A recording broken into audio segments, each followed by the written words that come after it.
बोलिए बंदी छोड़ सतगुरु साहिब कबीर की जय। संत समाज की जय। भक्त जनों की जय। साहिब बंदगी, साहिब बंदगी, साहिब बंदगी। सतगुरु कबीर बीजक साखी प्रकरण साखी 305। कहते ही बुंद हल्फे गया, कहते ही गया भिगोए। एक बूंद के कारण मानुष काहे को रोए। सतगुरु कबीर का बीजक सार शब्दों का संकलन है।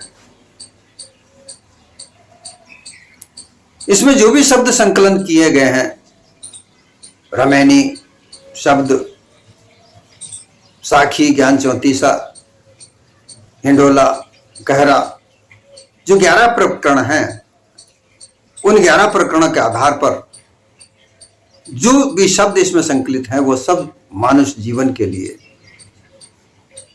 बहुत महत्वपूर्ण है। असल मानव जीवन को अगर समझना है, जानना है, तो कबीर बीजक को पढ़े। परंतु इसमें एक समस्या यहां यह आ जाती है कि बीजक का भी कई जगह से टीका किया गया, अलग अलग जगह से टीका किया गया। कई जगह तो बीजक को पढ़ते ही नहीं है। कबीर सागर को ही लोग बीजक समझकर, कबीर मंसूर को बीजक समझकर उसके नाम पर मतपंथ बनाकर लोगों को बेवकूफ बनाते हैं। आजकल तो रामलाल के जो रामपाल महाराज जो जेल में पड़े हुए हैं, उन्हीं को अभी तक सतगुरु कहते हैं, संत कहते हैं। लोग शर्म नहीं आती उनको कि इतने बड़े दुराचारी व्यक्ति को आज अभी भी वो संत कहते हैं। और अभी एक और चला रखा है, झूठा डिबेट का नाटक करते हैं कुछ लोगों को। तो वो सब उनकी तैयारी होती है, सबको सिखाया जाता है क्या क्या प्रश्न करना है। वेदांतियों के प्रश्न नहीं है, वो वही प्रश्न होते हैं जो रामपाल के शब्दों के उत्तर दिए हुए होते हैं, उन्हीं को तैयार करके आजकल वो डिबेट का नाटक किया जाता है। कितना झूठ बोलकर पाखंडवाद को फैलाया जा रहा है, इनको शर्म नहीं आती। जो दुराचारी व्यक्ति जेल में बैठा हुआ है, उसी को आज भी संत रामपाल की गूंज करते हैं लोग। अगर इनसे बात करो तो कहते हैं तुम्हारी दुकानदारी बंद हो रही है। अरे भाई, दुकानदारी की बात ही नहीं है, दुकानदारी तुम खुद चलाना चाहते हो। झूठ बोलते हैं। कभी बीजक तो पढ़ा ही नहीं, बीजक की कभी कह जाना नहीं, और कह रहे हैं कि संत रामपाल के पास असल ज्ञान है। काय का असल ज्ञान है? कबीर साहब ने बताया कहीं कि कभी ब्रह्मा विष्णु महेश के माता पिता का नाम क्या है? ऐसा कहा कि कबीर ने ऐसा कहा कि मैं सबसे बड़ा हूं, मैं परमात्मा हूं, मेरी पूजा करो। लेकिन लोग हजारों साल से जिस अंधेरे में पड़े हुए हैं, उसी अंधेरे को आज भी बढ़ाना चाहते हैं। ये लोग एक साझा बात करना चाहते हैं, रामपाल को जेल से निकालने के पाखंड रचना कर रहे हैं। इनसे हमें होशियार होना चाहिए, क्योंकि जो बीजक की जो टीका है वो असल में पारक सिद्धांत के आधार पर पूर्ण साहिब ने की, वही सत्य यथार्थ ज्ञान सतगुरु कबीर का है। सतगुरु कबीर की देह छोड़ने के बाद कबीर विचारधारा पर भी ब्राह्मणवादियों का कब्जा हो चुका था। जो यथार्थ पारक सिद्धांत के जानकार, कबीर साहब के मूल सिद्धांत को जानकार लोग, वो नेपाल चले गए। आज भी नेपाल में असल सतगुरु कबीर का ज्ञान वहां के मठों में है। वहां से किसी न किसी तरीके से पूर्ण साहिब को पल्ले पड़ा। पूर्ण साहिब भी धर्मदास के खेमे में थे, परंतु जैसे ही उन्हें पता चला कि यहां पर यथार्थता नहीं है, उन्होंने वहां से छोड़कर पारक सिद्धांत को अपनाया। और सतगुरु कबीर के बीजक की जो मूल टीका की, वह टीका यथार्थ में पारक सिद्धांत के आधार पर है, और उसी के आधार पर सच्चा ज्ञान, सार ज्ञान निकलकर सामने आता है। परंतु लोग अभी भी भ्रमित हैं। सदगुरु कबीर को परमात्मा घोषणा करके गरीबदास जैसे लोग और उनके अनुयायी बनकर, और फिर धर्मदास के लड़कों ने कबीर सागर लिखकर, किसी ने कबीर मंसूर लिखकर कबीर सदगुरु कबीर के ज्ञान को गुमराह किया। आज भी उस गुमराहपने में लोग, क्योंकि लोगों को पता ही नहीं है कि सदगुरु कबीर का असल ज्ञान क्या है। सदगुरु कबीर का असल ज्ञान जीवन से संपन्न है। लोग अपने अपने व्यापार चलाने की बात करते हैं और कुछ नहीं। यहां व्यापार चलाने की कोई बात नहीं है। जीवन का उत्थान कल्याण कैसे हो, वाणी वह है जो जीवन में काम आए, और वही बात जो बीजक पूरण साहब ने जो टीका की उसमें सार सत्य है। बाकी में तो आप अलग अलग टीकाओं को पढ़ोगे, वहां पर तुम्हें वेदांती वेदांत मिलेगा, अनुमान कल्पना ही मिलेगी। कबीर साहब सातवें आसमान पर 21 पाताल 21 लोक में रहते हैं, वहां से जीवों को उद्धार करने आते हैं। अनुमान कल्पना से कबीर सागर में पता नहीं क्या क्या लिख करके उसको पढ़ पढ़ करके, ये कबीर ने कभी नहीं कहा। अरे धर्मदास जी सदगुरु कबीर के शिष्य थे ही नहीं। 200 वर्ष बाद धर्मदास जी का जन्म हुआ है, ऐसा प्रमाण अब मिल चुका है। लेकिन लोग गुमराह हुए, वही गुमराह रास्ते को पकड़कर रामपाल जैसे धूर्त लोगों के चक्रव्यूह में फंसकर अपने आप को कबीरपंथी तो कहते हैं, फिर उसमें से भी उसमें बहुत सारे और पंथ निकले, वो भी वही कार्य कर रहे हैं। अपने आप को बड़ा बनाने की होड़ लगी हुई है। कोई कबीर अपने आप को घोषित करता है, फिर जेल जाता है। कोई कहता है मैं मुक्त करूंगा। अरे यहां मुक्त करने की बंद करने की बात है ही नहीं। तुम कब बंधे थे? ये जीव कब बंधा हुआ है? ये तो हमेशा से मुक्त है, हमारा अविनाशी है। ये बंधन में कब आया? अपने मन से बंधन में आया, और अपने बंधन मन से ही बंधन को काट देता है। लेकिन लोग गुमराह करके अपने अपने मत पंथ को चलाते हैं। इसी तरह से ये साखी कहती है, कहते कि जीव कहते ही बूंद हल पे गया। हल्फ कहते हैं सौगंध खाने को। हल्फनामा जिस तरीके से अदालतों में हल्फनामा शपथ पत्र देते हैं, शपथ लेना। अब ये शपथ लेने का तात्पर्य होता है कि किसी प्रकार के संकल्प पर अडिग हो जाना, अपनी विचारधारा पर अटल अविनाशी हो जाना।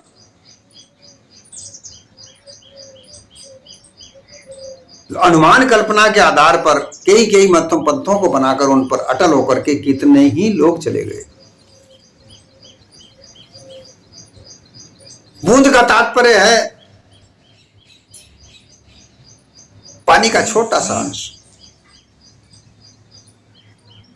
एक बूंद से यह देह की रचना होती है। स्त्री पुरुष जब मिलते हैं, आपस में भोग होता है, जिसे समभोग कहा जाता है। दोनों आपस का समानता से भोग होता है, उसे समभोग कहते हैं। उस क्रिया में जो बूंद, वीर्य की बूंद योनि मार्ग में जाती है, और रज की बूंद स्त्री की अंड रूप में गर्भाशय में प्रविष्ट होती है। दोनों बूंद के मिश्रण से यह देह का निर्माण होता है। परंतु इसमें स्त्री भोग में कितनी ही बूंद उस संकल्प में बह गई, जो संकल्प काम वासना का लिया हुआ।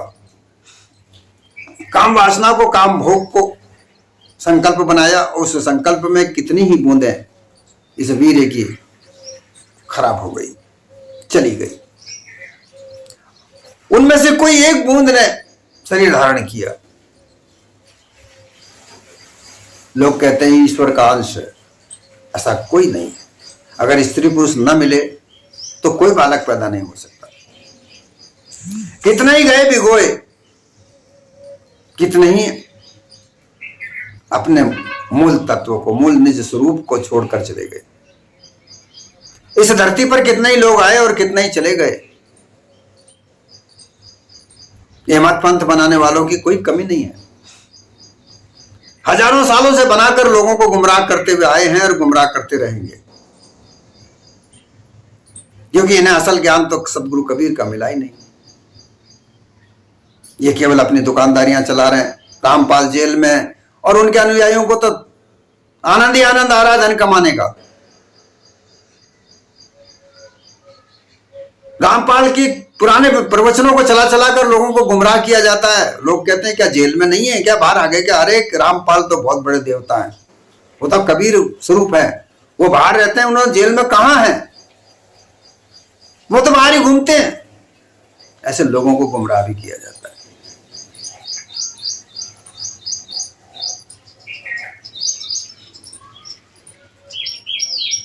मूढ़ बुद्धि के लोग अपनी बुद्धि को संभाल नहीं पाते और चले ठेका लेने इस संसार का।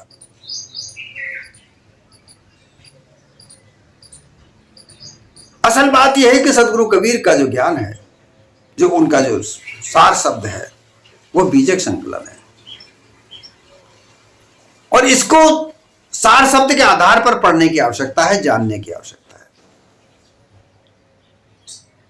ये संसार में, मानव जीवन में कितने ही लोग आए और कितने ही चले गए, और जो कितने ही आए वो अपने अपने संकल्प में बंध कर उस संकल्प में ही चले गए, लेकिन अपने आप को, अपने निज स्वरूप को प्राप्त नहीं कर पाए। सदगुरु कबीर ने यही कहा कि तुम अपने आप को जान लो। हाँ, ये बात अलग है कि उन्होंने जो सिद्धांत को कायम किया वो सभी के लिए किया, मत पंथ सभी के लिए किया, कि जो भी मत पंथ चलते हैं, धर्म चलते हैं, अगर उस मत पंथ धर्म में अगर परख आ जाए, जांच आ जाए, तो मत पंथ मानव जीवन का कल्याण कर सकता है, अच्छा उपदेश निर्देश कर सकता है। लेकिन छल कपट पाखंड की भरमार है और उस छल कपट पाखंड से व्यापार चलता है। इसी व्यापार में मानव जीवन चला जा रहा है, कितने ही आए और कितने ही चले गए। ये साखी का मूल उपदेश है। कितने तरह के संकल्प लोग करते हैं, उन संकल्पों में बंधकर और इस मानव देह को छोड़कर चले जाते हैं। लेकिन असल क्या है, निज मूल क्या है, ये समझ नहीं पाते। अनुमान कल्पना की वाणियों में उलझकर अपने जीवन को धन्य नहीं कर पाते। मानव जीवन को प्राप्त करने के बाद मुक्त पद को प्राप्त करे, यह इसका मुख्य उद्देश्य होता है। लेकिन लोग उस उद्देश्य को मतपंथ बनाकर और धन कमाने का साधन बनाते हैं। कितनी दुर्मति की बात है। अरे धन कमाने के लिए तो बहुत सारे साधन इस दुनिया में हैं। धर्म को, मत पंथ को क्यों साधन बनाते हो धन का? इस मत पंथ धर्म के आधार पर लोग अपनी आस्था बनाते हैं। आस्था बनाकर वो तुम्हारे पास आते हैं कि हमें सच्चा ज्ञान प्राप्त होगा, हमारे जीवन के कल्याणकारी कुछ बात पल्ले पड़ेगी। जीवन कल्याणकारी बातें तो पल्ले उनके पड़ती नहीं है और अनुमान कल्पना में उलझकर गुमराह हो जाते हैं। और ऐसे ही चक्रव्यूह में पड़ने वाले लोग भी, उनकी बुद्धि को भी पता नहीं किस तरह से गुमराह किया गया है कि वो निकलते ही नहीं वहां से। निकले तो कैसे निकले? उनको दिलासा जो दी गई है, इतनी बड़ी बड़ी दिलासाएं दी जाती है कि हमारे पास आकर कबीर साहब जो अपने हंस को बचाने के लिए 21वें लोक से आते हैं और वो बचा कर ले जाते हैं। कबीर साहब, हजारों सालों से लोग बागों ने कई देवताओं को जिंदा बताया जाता है, उनके नाम से मंदिर मस्जिद बना बनाकर लोगों को गुमराह करते हैं। इसी तरीके से कबीरपंथी लोग भी यही करने लगे कि सबसे बड़े कबीर हैं, वो 21 में लोग पर रहते हैं। दूर तो ये कहानी अगर कबीर साहब कही होती तो क्यों विरोध करते? मुल्ला मौलवियों और ब्राह्मणों के साथ में उनकी सीधी डिबेट हुई, उनकी बात को क्यों नहीं मानते? उन्होंने तो कभी अपने डिबेट में ये नहीं कहा कि ब्रह्मा विष्णु महेश का माता पिता एक हैं और उनका उनसे बड़ा पिता मैं हूं, ऐसी कभी घोषणा नहीं की। लेकिन लोग झूठी मिथ्या मानंदियां बना बनाकर दर्शन देने की बात कहते हैं कि हमें कबीर साहब के दर्शन हुए। अरे बेवकूफ हो, ये बातें तो 1000 सालों से लोगों को गुमराह करने के लिए की जाती रही हैं। कोई शिव के दर्शन करना बताता है, कोई विष्णु के दर्शन करना बताता है, कोई मौलवी कहता है पैगंबर के दर्शन हुए। ये सब गुमराह बातें हैं। ये चित्त का विक्षिप्तपना होता है। विक्षिप्त स्थिति में जो मन में धारणा की जाए वही दिखने लगता है। ये किसी प्रकार से कोई भी दर्शन नजर नहीं आता। जो देह छोड़कर चले जाते हैं वो कभी भी नहीं दिखते, लेकिन लोगों की आस्थाएं इतनी गहराई से उतर जाती हैं कि जो वो मन में सोचते हैं उससे चित्त विक्षिप्त होता है और उस विक्षिप्त अवस्था में उनको जो सोचते हैं वैसा दिखता है। अगर ऐसा दिखता है तो उससे किसी प्रकार का कोई कार्य नहीं संपन्न होता। जिस तरीके से लोग साक्षात में नजर आते हैं और आपके हर प्रश्नों का जवाब देते हैं या उनके पास कोई वस्तु होती है वो देते हैं, ऐसे साक्षात्कार रूप में वो दर्शन कभी कुछ नहीं करता। लेकिन लोगों को गुमराह करने के लिए कई तरह के षड्यंत्र रचकर लोगों को गुमराह करते हैं। लोग बात मान लेते हैं क्योंकि वहां भी गुमराहपना भरा पसरा हुआ है। गुमराह का पसारा, दुर्बुद्धि का पसारा इस संसार में फैलाने वाले लोग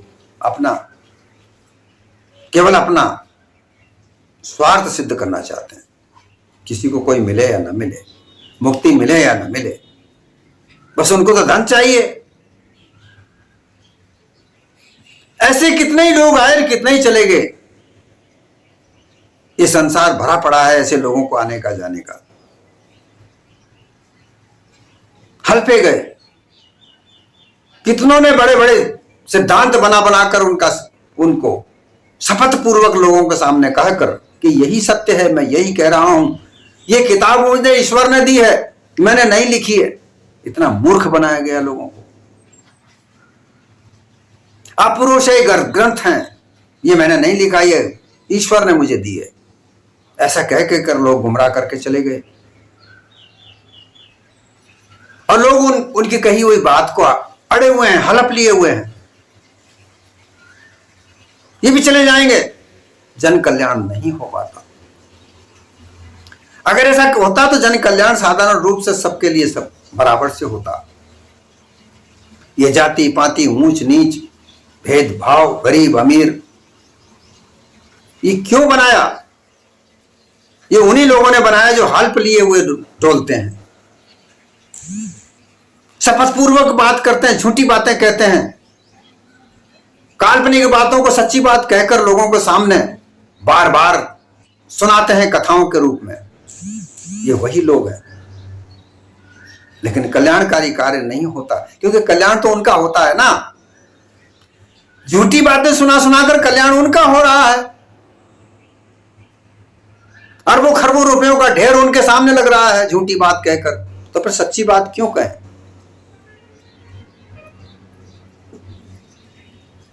सच्ची बात कहने से तो इतना रुपए का ढेर लगेगा नहीं, और लोगों को केवल रुपयों का ढेर लगाना है। ये षड्यंत्र, ये पाखंड, ये छल, इससे परे सदगुरु कबीर का बीजक है। इसको यथार्थ रूप में पढ़ना पड़ेगा, समझना पड़ेगा। तभी तुम गुमराह नहीं हो पाओगे। नहीं तो गुमराह होकर तुम खुद गुमराह और दूसरों को भी गुमराह करते रहोगे, झूठा पाखंड छल कपट करके, तरह तरह के दिखावे दिखा दिखा के। हाँ साहब, ये वेदांती हैं और ये रामपाल के अनुयायी हैं, इनमें आज भयंकर डिबेट होगी। क्यों झूठ फैलाते हो लोगों के सामने?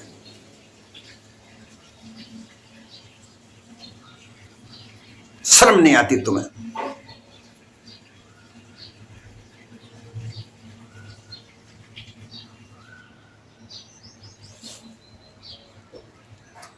सच्चा ज्ञान साधारण जीवन बनाने के लिए है, और जिस दिन साधारण ज्ञान प्राप्त हो जाता है, निज स्वरूप का बोध हो जाता है, उस दिन कहीं वह भटकने की जरूरत नहीं होती। वही सच्चा संकल्प है, जहां किसी प्रकार की शपथ लेने की जरूरत नहीं पड़ती। जो यथार्थ है वहां झूठ तो है ही नहीं, और शपथ वहां ली जाती है जहां झूठ हो। मैं शपथ पूर्वक कहता हूं कि मैं जो भी कुछ कहूंगा, जो सत्य कहूंगा, ये क्यों कहलाया जाता है? क्योंकि लोगों को अंदेशा होता है कि भाई ये झूठ भी बोल सकता है, इसलिए उनको शपथ दिलाई जाती है। और ऐसे शपथ लेने वाले लोग झूठी शपथ लेकर लोगों के समक्ष केवल अपना स्वार्थ सिद्ध करने वाले लोग हैं।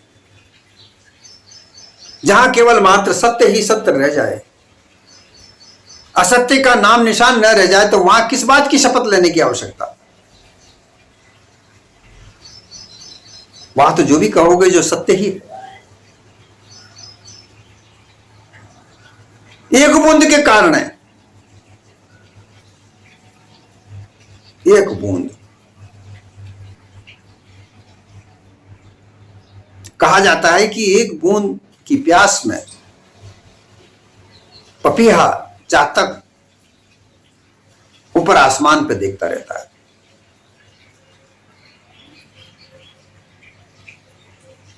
स्वाति बूंद को जब वो पी लेता है तो तृप्त हो जाता है। यहां तो तृप्ति का काम ही नहीं है, कितनी बूंदें पी गए। विषयों के भोग को प्राप्त करने के लिए, क्षणिक सुख के लिए कितना कितना आडंबर रचते हैं, कितना कितना पाखंड रचते हैं क्षणिक सुख के लिए। और उस सुख ऐश्वर्य को बनाने के लिए कितना कितना धन कमाने के लिए झूठ बोलते हैं, मिथ्या मानिंदियां बनाकर संसार में फैलाते हैं, और इनको शर्म नहीं आती।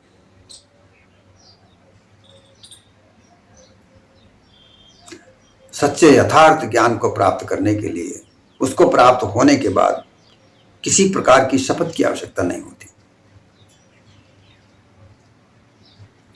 और वह ज्ञान सदगुरु कबीर के बीजक से प्राप्त हो सकता है। वह भी कब? जब पारखी संतों के साथ बैठकर उसका विश्लेषण समझा जाए। अन्यथा तो बीजक तो लोग कबीर मंसूर को ही बीजक कहते हैं। एक बार रामपाल के अनुयायियों से मेरी बात हुई। मैंने उनसे एक ही बात पूछा कि क्या रामपाल ने कभी बीजक पढ़ा? हाँ पढ़ा ना। एक आध बीजक की मुझे वह बात बताओ जो तुम्हें रामपाल ने सुनाई हो।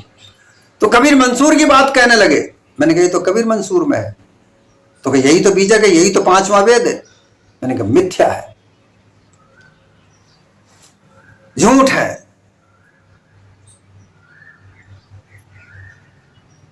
कबीर मंसूर जो लिखा गया,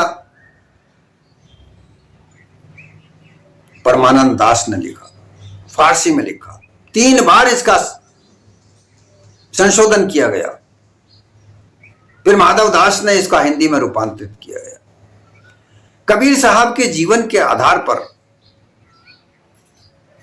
1700 के कुछ साल में ये बातें याद कर करके लिखी गई। 3 बार इनका संशोधन हुआ। तो इस पर विश्वास नहीं किया जा सकता कि कबीर साहब के साथ में ऐसा ही हुआ होगा। उधर कब धर्मदास के लड़के नारायण दास और चूड़ामणि ने कबीर सागर लिखकर उसको बीजक बना दिया, जबकि धर्मदास से कबीर साहब की कभी बात ही नहीं हुई, ना गरीबदास से कभी बात हुई। झूठ बोला इन्होंने कि हमें दर्शन हुए और उन्हीं बात को मानकर लोग उनके सिद्धांत पर चलते हैं। वही रामपाल का सिद्धांत है, और क्या है।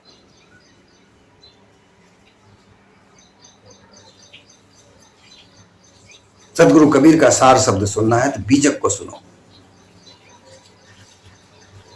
कबीर परिचय को पढ़ो। जब समझ में आएगी बात। उन्होंने जो भी कहा, जो छल कपट पाखंड के लिए कहा,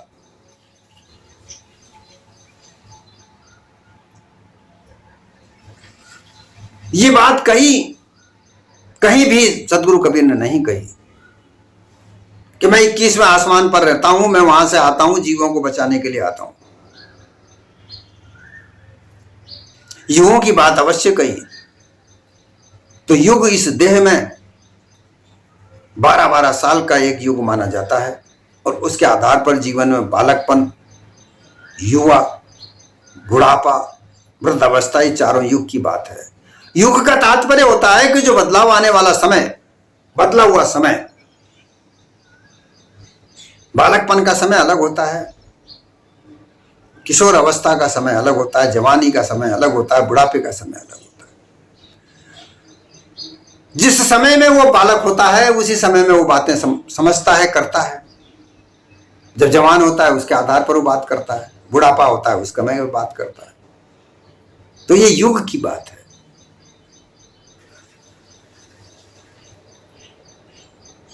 और कहते हैं कि सदगुरु कबीर छोटी सी उम्र में ही विद्वानता की गिनती में आने लगे थे। तो ये सारी बातें मन घड़ंत बनाकर गरीबदास ने सबसे पहले संसार में फैलाई कि वो आसमान से उतरे, कमल के फूल पर विराजमान हुए। ऐसा कभी नहीं हुआ। लोग तो ब्राह्मणी के लड़का घोषित करने के वो ऊपर भी तत्पर हो गए। कैसे पता चला भाई तुम्हें कि ब्राह्मणी का लड़का था? वो ब्राह्मणी ने कभी आकर कहा था क्या? ऐसी घोषणा की थी क्या ये मेरा पुत्र है? झूठ बोलते हैं लोग। हाँ, किसी माता पिता से अवश्य उनका जन्म हुआ और उनका पता नहीं चला, लेकिन बिना माता पिता के संयोग से किसी का भी जन्म नहीं होता। ऐसे महापुरुषों का कई का जन्म हुआ।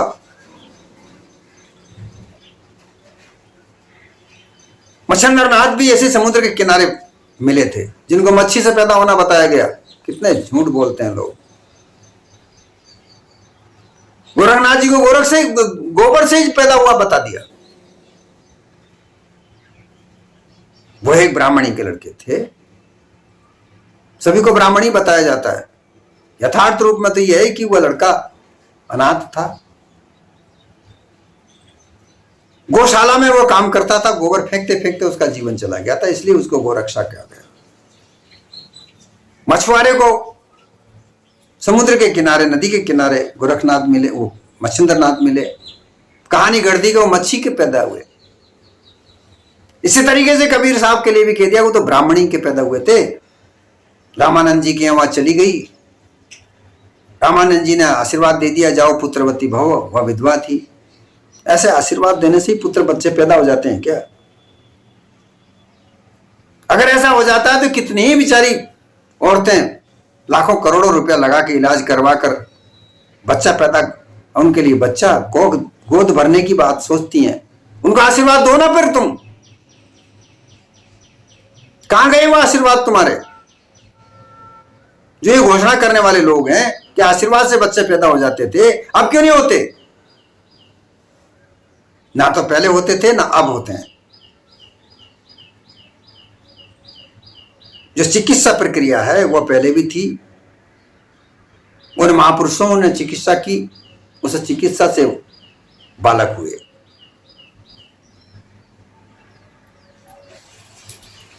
और उसी को आशीर्वाद कह दिया। सामने होके निकालने से ही बच्चे पैदा हुए। पाराशर ऋषि के समक्ष निकाल कर ही बच्चे पैदा करवा दिए गए। ऐसी मिथ्या बातें हजारों साल से चली आ रही हैं और ये रामपाल के अनुयायी भी यही बात करते हैं। धर्मदास के लड़के भी यही, उन्होंने भी ऐसा ही झूठा फैलाया विचार, जबकि ये संभव नहीं है।